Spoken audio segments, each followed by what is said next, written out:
Magandang araw, bagong Pilipinas. Narito ang Police News Express sa oras na ito.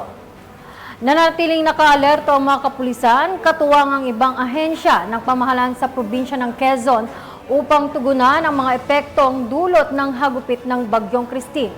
Nakatutok dyan si Patrolwoman Marjorie Bacani. Lampas taong tubig baha ang dulot ng Bagyong Christine sa Tagkawayan, Quezon. Bunsod ng walang tigil na pag-ulan mula nitong ika-22 ng Oktubre sa taong kasalukuyan. Alerto ang mga kapulisan ng Quezon sa pangunguna ng Provincial Director, Police Colonel Ruben B. Lacuesta. Nakaantabay din ang Provincial Director sa pamamagitan ng patuloy na koordinasyon sa Quezon Provincial Disaster Risk Reduction and Management Office sa pagsagip ng mga kababayan nating apektado ng Bagyong Christine. Hindi alintana ng ating mga kapulisan ang madilim na parte ng Barangay Magsaysay, Tagkayawan, Quezon. Ma-rescue lamang ang isang ginang na na-stroke upang madala sa pinakamalapit na evacuation center. Ako po si Police Major Eric Elvedos, Chief of Police ng Tagkawayan Municipal Police Station. Katulong po ang ating LGU sa pamumuno ni Mayor Luis Carlo Eliasar, MDRRMO, Bureau of Fire, Barangay Official at iba pang volunteer ng Tagkawayan, Quezon, ay patuloy na umaalalay sa ating mga kababayan na nasalanta ng Bagyong Christine na nagdulot ng baha dito sa bayan ng Tagkawayan. Sa kasalukuyan po ay may 5 barangay ang apektado ng nasabing baha, lalo na po ang Metro Tagkawayan, na kinalolooban ng Barangay Santa Cecilia, Barangay Poblasyon at Barangay Magsaysay.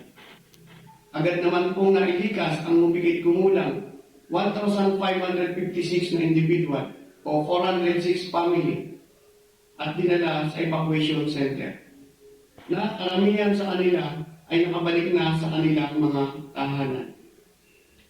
Samantala, isang naitalang casualty ng bayan ng Tagkawayan. Ito ay dulot ng pagkalunod. Ang biktima ay isang babae na may edad na 56 anyos, kasama ang kanyang asawa. Habang ito ay patawid ng tulay, bigla itong nadulas at nalaglag sa ilog. Kaya ang Tagkawayan Municipal Police Station, ang Bureau of Fire at MDRRMO kasama ang barangay official ng Barangay Kulong-Kulong, Tagkawayan, Quezon ay nagsagawa ng search and rescue operation at ito ay na-recover ng mga rescue team. Subalit, itinideklara itong dead on arrival ng attending physician ng Maria Eliasar Hospital sa anhi ng kanyang pagkalunod.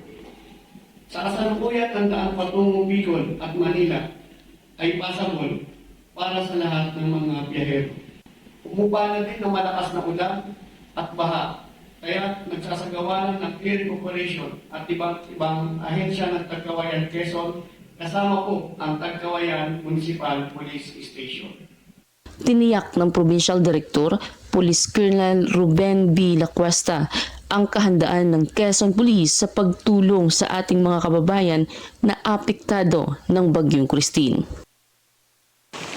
Mula dito sa Calabarzon, ako po ang inyong Police News Network Correspondent, Patrolwoman Marjorie Bacani, alagad ng batas, tagataguyod ng balitang pulis. Maraming salamat, Patrolwoman Bacani. At para sa iba pang napapanahong balitang pampulisya, laging tumutok sa Police News Network, alagad ng batas, tagataguyod ng balitang pulis.